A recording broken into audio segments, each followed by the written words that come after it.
সত্য কথাগুলো বলবো, নাম ধরে বলবো। এতে যদি চোখ উঠিয়ে নেন, আরো 1000টা আলিফ প্রস্তুত আছে চোখ দিয়ে দেওয়ার জন্য। কিন্তু আগামীতে নাসিরউদ্দিন পাটোয়ারিরা বলেন কিংবা অন্য কেউ, আমরা আপনাদের সাথে আপনাদের ওই ভয়ে, রডের ভয়ে, পাথরের ভয়ে কথা বলা বন্ধ করে দিব না ইনশাআল্লাহ। আমরা একটা জিনিস শুধু আপনাদের সামনে একটু উল্লেখ করতে চাই, সেটা হচ্ছে আমাদের হবিগঞ্জের যে হামলাটা, অনেকে বলছে নাসিরউদ্দিন পাটোয়ারি একটু বেশি কথা বলেছে, এই কারণে হামলা করেছে। এবার আপনি একটু যুক্তিতে আসেন।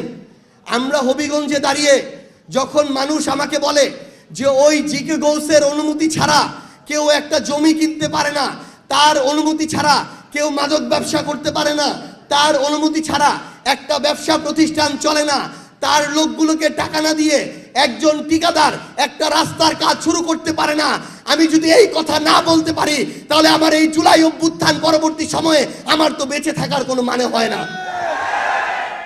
এই কথাগুলো যখন নাসিরউদ্দিন পাটোয়ারি বলল, তাহলে আক্রমণটা যদি শুধু তার উপরে হতো তাও তাদের কথার যৌক্তিকতা থাকতো।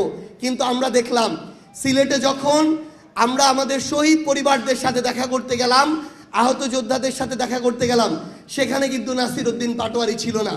সেই গাড়িতে আমি ছিলাম, ডক্টর আতিক মুজাহিদ এমপি ছিল, ডক্টর মাহমুদা বিতু এমপি ছিল।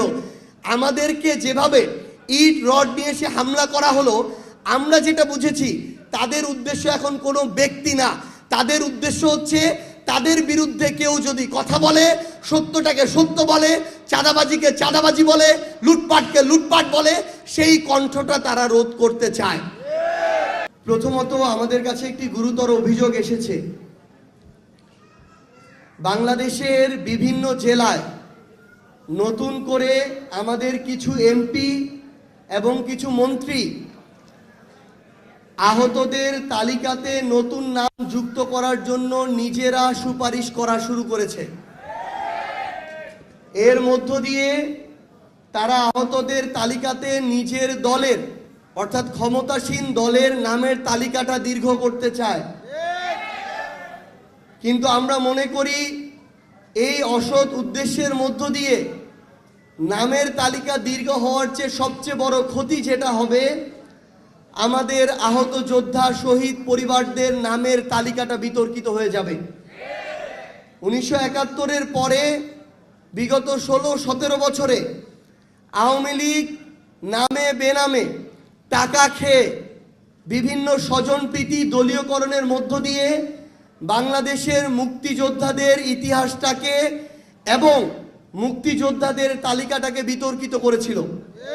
সেই তালিকার এখন পর্যন্ত সংশোধনও হয় নাই, সংশোধনের উদ্যোগও নেওয়া হয় নাই। আমরা আমাদের এই জুলাইয়ের যারা শহীদ আছেন, যারা আমাদের আহত যোদ্ধা আছেন, তাদের কোনো বিতর্কিত তালিকা চাই না। আমি উদাহরণ হিসেবে স্পেসিফিক বলছি, আমরা ঠাকুরগাঁয়ে যখন গিয়েছি, আমাদের যখন আহত যোদ্ধাদের সাথে কথা হয়েছে, তারা বলেছে ঠাকুরগাঁয় আহত যোদ্ধাদের যে এই তালিকা, এই তালিকার 3 ভাগের 1 ভাগ বিএনপি ওই সিভিল সার্জনকে বলে, ডিসিকে বলে, তাদের দলীয় ছাত্রদল যুব দলের যারা ওই রকম আহত হয়নি তাদের নামের তালিকা সেখানে ইনক্লুড করেছে। আমার কথায় যদি কোনো ধরনের ভুল থাকে আমি মিডিয়াকে অনুরোধ করব আপনারা এর সত্যতা যাচাই করবেন। 2 নাম্বার, আমাদের আহত যোদ্ধারা এমন এখনো অনেকে আছে যাদের এখনো ট্রিটমেন্ট প্রয়োজন, হয়তো আরো 2, 4, 5, 10 বছর ট্রিটমেন্ট করা লাগতে পারে। এমন অনেকে আছে যার চোখে এখনো গুলি আছে, যাকে মৃত্যুর আগে পর্যন্ত ট্রিটমেন্ট করাতে হতে পারে। কিন্তু আমরা এখন দেখছি আমাদের এই আহত যোদ্ধারা, এখন আমরা বুঝি যে কেন আসলে তারা হাসপাতাল ছেড়ে যেতে চায় নাই। আজকে যখন আমার ওই সহযোদ্ধারা নিটোরে যায়, চক্ষু বিজ্ঞানে যায়, সিএমএইচে যেতে চায়, পিজিতে যেতে চায়, একজন সাধারণ রোগীর সাথেও যেই ধরনের ট্রিট করা হয়, তারা যখন পরিচয় দেয় তারা জুলাই যোদ্ধা, তারা তার চেয়ে বেশি সেখান থেকে একটা বিচ্ছিন্ন আচরণ তারা পেয়ে ফিরে আসে। আমরা বর্তমান বিএনপি সরকারকে বলতে চাই, আমার পার্টির আহ্বায়ক সংসদে দাঁড়িয়ে বলেছিলেন এই অভ্যুত্থানে আমাদের সবার অংশগ্রহণ ছিল, ছাত্র সংগঠনের যখন নাম উচ্চারণ করা হয়, জনাব নাহিদ ইসলাম প্রথম নাম উচ্চারণ করেছিলেন ছাত্র দলের, অথচ জনাব নাহিদ ইসলামের ছাত্র সংগঠন ছিল ছাত্র শক্তি। তাহলে এই ধরনের মানসিকতা আমরা আমাদের জায়গা থেকে দেখিয়েছি, কিন্তু আজকে বিএনপির জায়গা থেকে আমরা শুধু এটাই দেখি যে তাদের অংশগ্রহণ ছিল, এটা এস্টাবলিশ করতে চায়। এটা এস্টাবলিশ করার কিছু নেই, আপনারা ছিলেন, এটা আমরা স্বীকার করি। কিন্তু আপনার কাজের মধ্য দিয়ে যদি এটার প্রকাশ না পায়, আমার যোদ্ধারা গিয়ে তার কার্ডটা দেখানোর পরও যদি চিকিৎসায় ন্যূনতম প্রায়োরিটি না পায়, তাহলে আপনাদের এই মুখের কথা বলার চেয়ে না বলা অনেক ভালো। আমরা বর্তমান সরকারকে আহ্বান জানাবো, আমাদের যারা সহযোদ্ধারা আছেন, আহত যোদ্ধারা, তারা তাদের কার্ড দেখানো সাপেক্ষে বাংলাদেশের যে কোনো সরকারি বেসরকারি হসপিটালে তারা প্রায়োরিটি চিকিৎসা পাবেন, বিনামূল্যে চিকিৎসা পাবেন।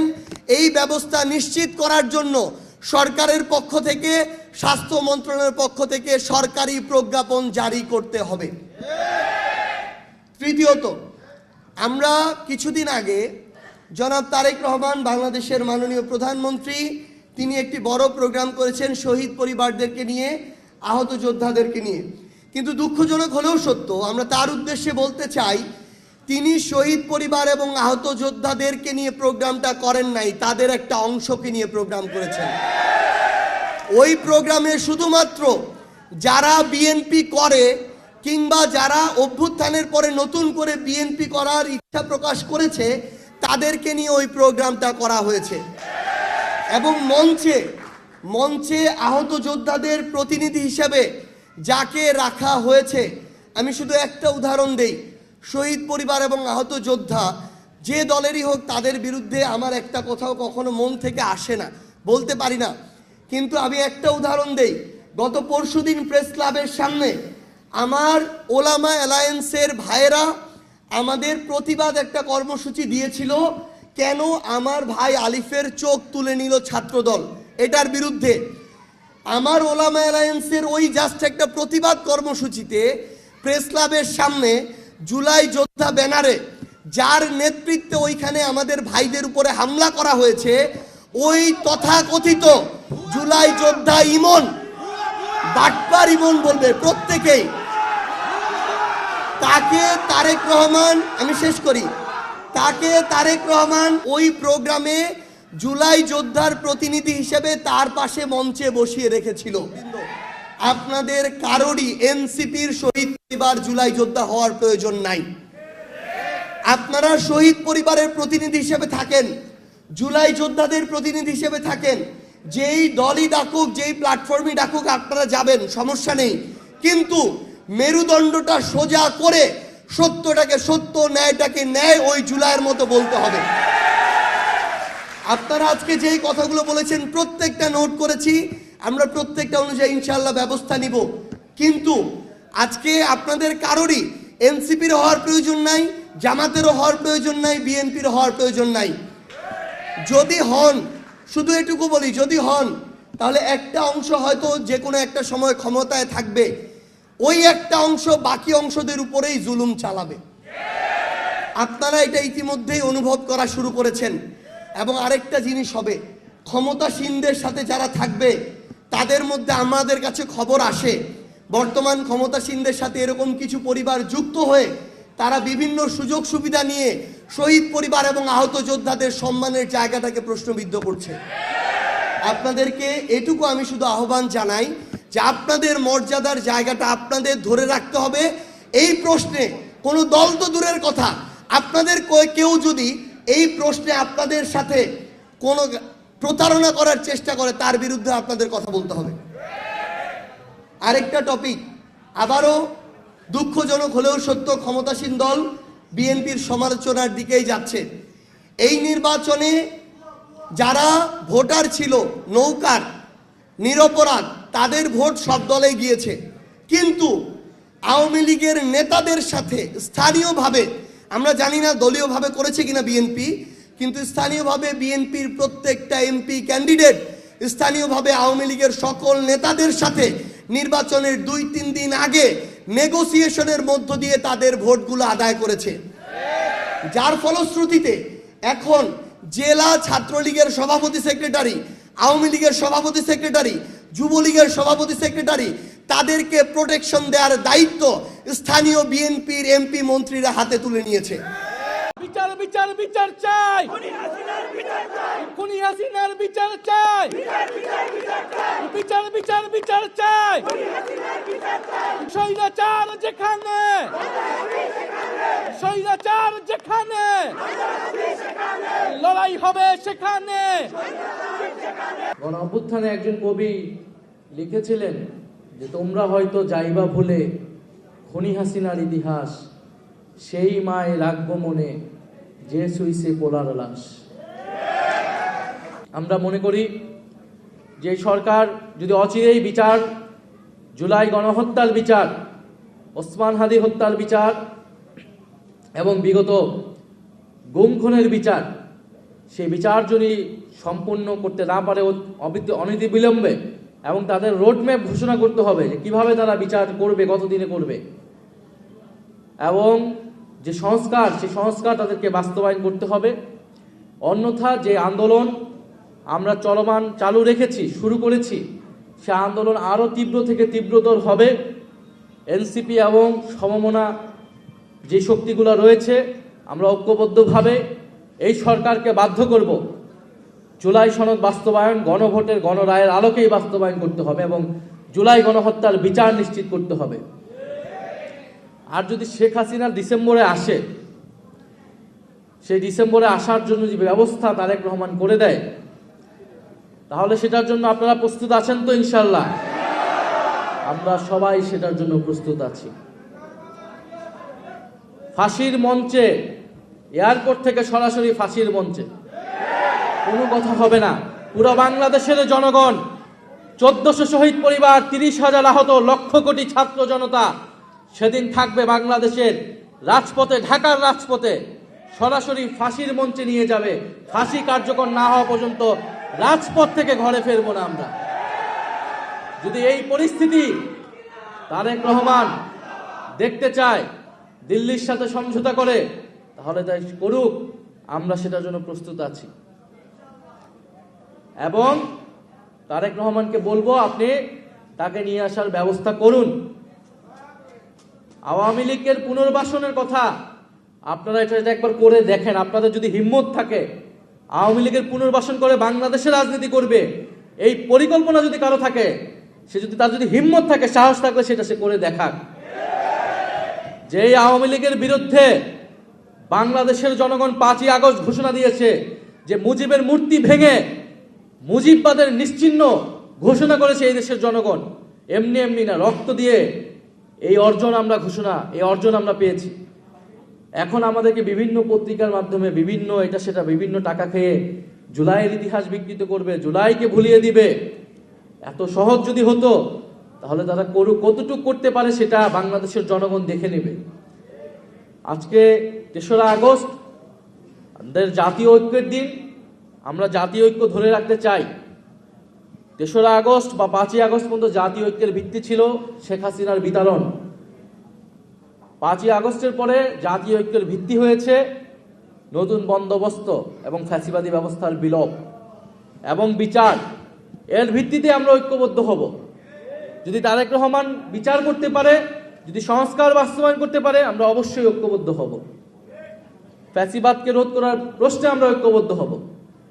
কিন্তু আপনি কিছুই করবেন না, আপনি শুধু বিভিন্ন জায়গায় ঘুরে বেড়াবেন, বিভিন্ন কার্ড বিতরণ করবেন, আর আপনার লোকেরা দুর্নীতি করবে, আপনার লোকেরা সন্ত্রাস করবে, আমাদের ছোট ভাইয়ের লোক চোখ কেড়ে নিবে, চাঁদাবাজি করবেন, টেন্ডারবাজি করবেন, আর আপনাদের জাতীয় ঐক্যে আমাদেরকে যেতে হবে। এরকম জাতীয় ঐক্যের সাথে বাংলাদেশের জনগণ নাই, এনসিপি নাই। আমরা মনে করি জনগণের ভিতরে ঐক্য আছে। অনেকে বলে জুলাইয়ের ঐক্য জনগণের ভিতরে আছে, মানুষের ভিতরে ঐক্য আছে। মানুষ বৈষম্যের বিরুদ্ধে এখন ঐক্যবদ্ধ, দুর্নীতির বিরুদ্ধে এখন ঐক্যবদ্ধ, চাঁদাবাজির বিরুদ্ধে ঐক্যবদ্ধ, সন্ত্রাসের বিরুদ্ধে ঐক্যবদ্ধ। সেই ঐক্য আপনারা অচিরেই দেখতে পাবেন। সেই ঐক্য আপনাদেরকেও ফেস করতে হবে। যদি আপনারা এখনো সময় আছে, যদি না শুধরান, 5 মাস যদি বলেন সময় দিতে হবে, সময় দিতেও আমরা প্রস্তুত আছি। কিন্তু এইভাবে আপনারা যদি সুশাসন দিতে না পারেন, তাহলে তো দেশ চালাতে আপনারা পারবেন না। তারা বলতেছে যে আমরা তো নির্বাচিত হয়ে আসছি। তো নির্বাচিত হয়ে আসা মানেই যে আপনি 5 বছর থাকবেন, এটা আপনাকে কে বলছে? কেউ নির্বাচিত হইলে সে 5 বছর থাকবে, এইটা তো কোনো ম্যান্ডেট জনগণ দেয় না। নির্বাচিত হওয়া মানে সে সর্বোচ্চ 5 বছর পারবে। পৃথিবীর বিভিন্ন দেশে প্রধানমন্ত্রীরা পদত্যাগ করে সরে যাইতে বাধ্য হয় যদি গুড গভর্নেন্স দিতে না পারে, যদি সুশাসন দিতে না পারে, যদি যেই প্রতিশ্রুতি জনগণের কাছে দিয়েছে সেই প্রতিশ্রুতি রক্ষা করতে না পারে। ফলে আপনার সর্বোচ্চ সময়সীমা 5 বছর, সর্বনিম্ন কত সেটা আপনাকেই ঠিক করতে হবে। 5 মাস গিয়েছে, আর কতদিন সেটা আপনি ঠিক করবেন আপনার কাজের মাধ্যমে, আপনার সরকারের পারফরমেন্সের মাধ্যমে। যারা প্রোপাগান্ডা করছে জুলাই গণ অভ্যুত্থানের বিরুদ্ধে, আপনাদের বিরুদ্ধে, এই প্রোপাগান্ডা টিকবে না। আমরা জানি এগুলো কারা করছে, আমরা শুধু ধৈর্য ধরে আছি, কারণ আমরা সেই ফ্যাসিস্টদের মতো না। আমরা আইনের শাসনে বিশ্বাস করি, আমরা এই জন্য আইন হাতে তুলে নেই না। কিন্তু আমাদের প্রতিরোধ সেটা 5ই আগস্ট পর্যন্ত আমরা দেখিয়েছি, প্রয়োজনে আবারও দেখাবো। বলে সারা বাংলাদেশের জুলাই গণ অভ্যুত্থান সম্পর্কিত শহীদ পরিবার, আহত যোদ্ধা এবং বৈষম্য বিরোধী জুলাইয়ের কারণে যদি তাদের গায়ে কোনো হাত দেওয়া হয়, তাদেরকে কোনো ধরনের কটূক্তি করা হয়, এর পরিণতি ভালো হবে না। শুধু এতটুকুই বলে দিলাম। যারা এটা করছে সে যেই দলেরই হোক না কেন, যেই মিডিয়া হোক না কেন, আমরা সেটা নজরে রাখছি। ইনশাল্লাহ সময়ই সব কিছুর জবাব দেবে।